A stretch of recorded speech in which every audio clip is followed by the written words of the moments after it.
Hey, yo, what's up? I hope you're having an awesome Sunday. It's a little chilly down here in North Florida, but thank you for turning on the old GI Justin channel today. A little bit interesting things going on between yesterday and today. So, uploaded the video yesterday, thought everything was great, ready to roll, ready to do some other things during the day, put some good news down.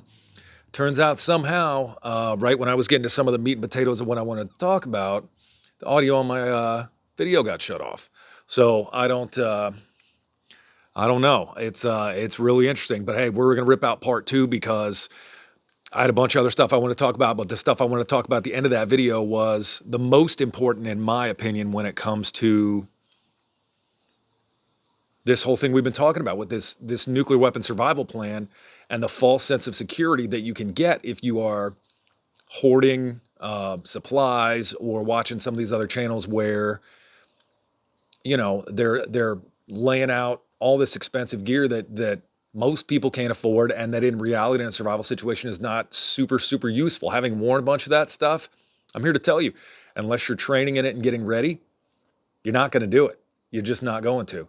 So, all right, well, let's dive right back into what we were talking about. So the last thing we were talking about before I magically lost audio was staying tuned in.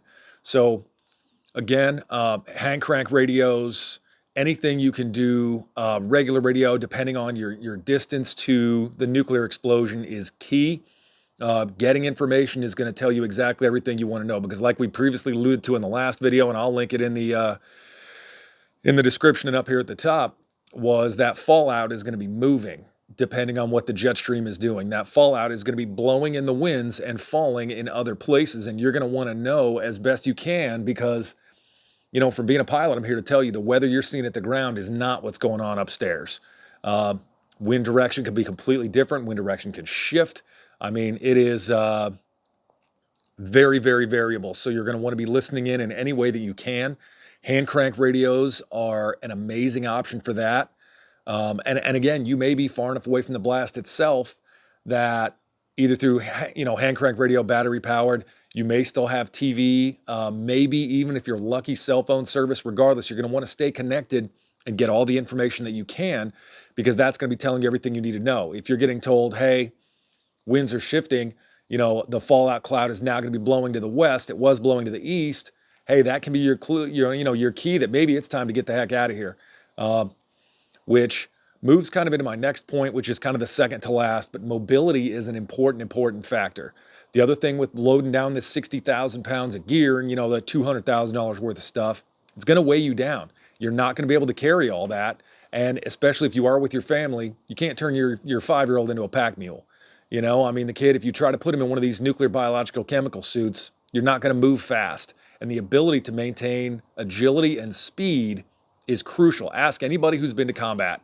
The most agile, maneuverable force typically is the winner. I mean, not always, you can't quantify significantly that way, but it is a fact that the more mobile you are, the better your chances of success are. Maneuver is life.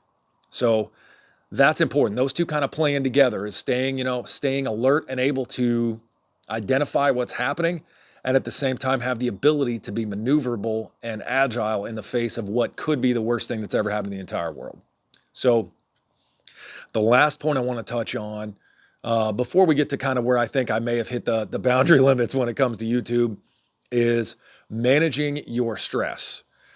First part of managing stress is, more than anything, taking good care of yourself as a person. Everybody's had these days where you don't get enough sleep, you didn't get any food, you weren't able to exercise, whatever the things are that help you maintain mental health, and you're less than 100%. In these situations, you may be asked to make life and death decisions on your family's success and your own personal success if you don't have a family, or wherever you may be located at the time, at a moment's notice. And how can you make those at a moment's notice if you're going on 3 days with no rest, you haven't had water to drink in 2 days? I mean, the empirical evidence of what happens when you're not eating and drinking water and sleeping on your mental status is well known, that you drop off in the first 36 hours, you get to the point of being basically drunk. You're making the same level of intelligent decision as if you had whatever amount of alcohol makes you personally drunk. So you obviously want to be taking care of yourself. And when you're in this space that you're in, As soon as you've met these other criteria that we talked about, having your priorities established, getting the space clean. And another thing I want to touch on when it comes to talking about keeping the space clean, you need to, every way you possibly can, secure the windows and the doors of that house. Use duct tape. That's a great way to do it. Seal the outside out in every way you possibly can. Definitely want to turn off the air conditioner. You don't want to be blowing stuff into the house. So yeah, make sure to do that. But once you've established all these, the next thing you want to do is start practicing self-care. And as part of that, as the person in charge of this, you have to have understanding that you have to take care of yourself. As the person that's going to be making the decisions and defending your family, it's counterintrinsik and counterintuitive to what we do as parents. But if you stay up 2 straight days sitting in a window with a gun, making sure nobody's going to try to loot your house while your family sleeps soundly, what happens when you have to make life and death decisions and you're at 50% capacity? Or if you're making sure they have all of the food while you yourself are not eating or drinking water, you're going to hit a point where you are going to be useless to them as a leader.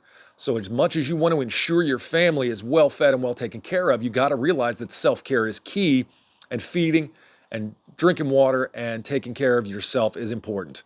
So along with managing this stress, realize that at least 72 hours is how long you're going to need to stay in that house or in whatever space it is that you've secured. So plan for at least 72 hours worth of survival kit. Plan to have at least 72 hours worth of water. I would say 72 is not enough.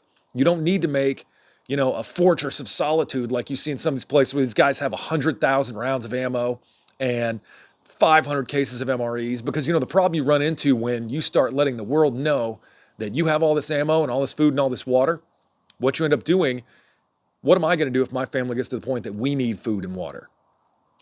I'm going to come looking for you, and I'm going to get my friends who are similarly trained in the military. We're going to come get some food and some water, and you can either give it to us or we can take it. If it's at that point, that's what you're going to be dealing with. And you've made yourself, like I just talked about, no longer mobile. You are now fixed because 100,000 rounds of ammo is heavy. Cases of MREs, heavy. Cases of water, heavy. You can't move.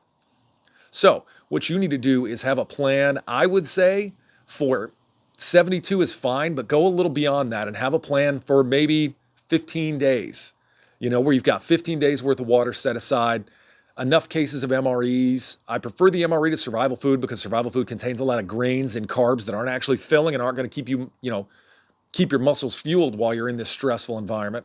Because that's one of the things your body does. It starts to burn calories at a higher level because it's saying something's wrong. We need to be ready to fight. So you're going to crank up the amount of calories you're burning. And I just don't know that those big tubs of survival food that are soup and grains and rice are enough. So MREs are a great, great choice. So have that much food set aside, have that much water set aside. So if you have to stay in your house for,